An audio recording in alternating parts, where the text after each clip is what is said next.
नमस्ते दोस्तों, हमारे YouTube channel cyclone analyser of India में आपका स्वागत है। इस वीडियो में हम बंगाल की खाड़ी और अरब सागर में प्री मॉनसून साइक्लोन का लॉन्ग रेंज अपडेट देंगे। पूरी जानकारी के लिए वीडियो को अंत तक देखें और वीडियो पसंद आए तो लाइक व सब्सक्राइब जरूर करें। आपका सपोर्ट हमें और वीडियो बनाने के लिए मोटिवेट करता है। चलिए बिना देर किए शुरू करते हैं।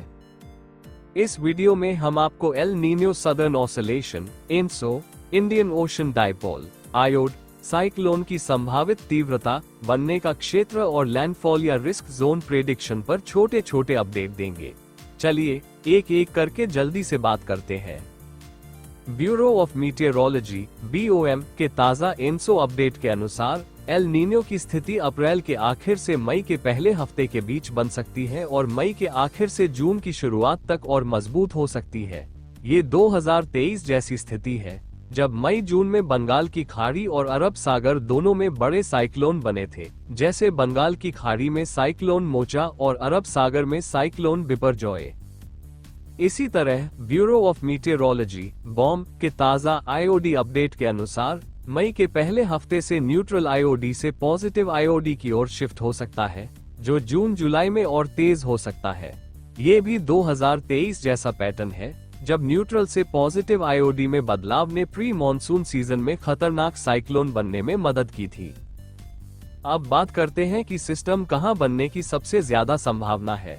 हमारे लॉन्ग रेंज अनुमान के मुताबिक दक्षिण पूर्व बंगाल की खाड़ी, उससे सटे दक्षिण पश्चिम बंगाल की खाड़ी और अंडमान सागर के आसपास सिस्टम बनने की संभावना सबसे ज्यादा है, खासकर दो विंडो में 27 अप्रैल से 14 मई और 19 मई से 4 जून के बीच।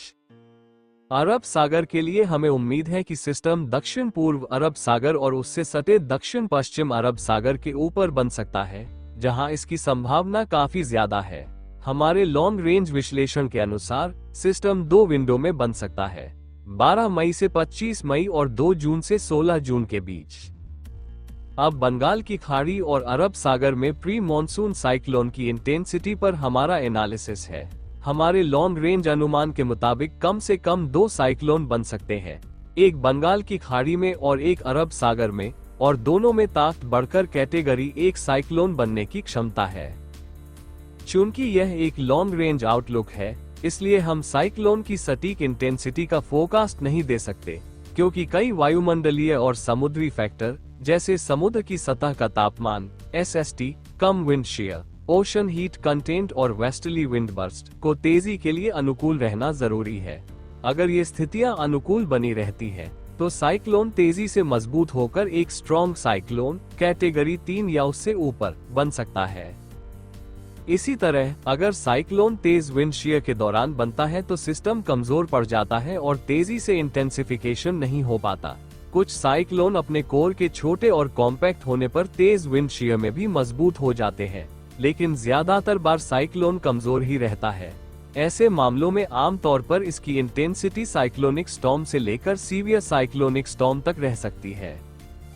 अब बात करते हैं बंगाल की खाड़ी बेसिन के रिस्क एरिया की। हमारे एनालिसिस के मुताबिक ओडिशा, वेस्ट बंगाल और बांग्लादेश के बीच साइक्लोन के लैंडफॉल की संभावना सबसे ज्यादा है, जबकि नॉर्थ आंध्र प्रदेश और म्यांमार में संभावना मध्यम है।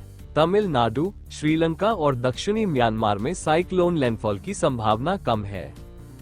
अब बात करते हैं अरब सागर बेसिन के रिस्क एरिया की।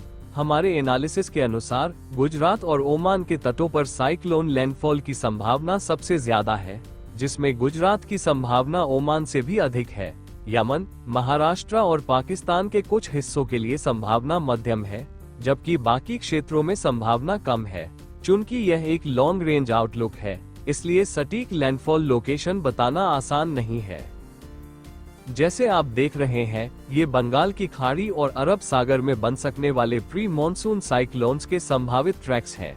जैसे जैसे तारीखें नजदीक आएंगी, साइक्लोन के ट्रैक्स को लेकर हमारी निश्चितता और बढ़ जाएगी।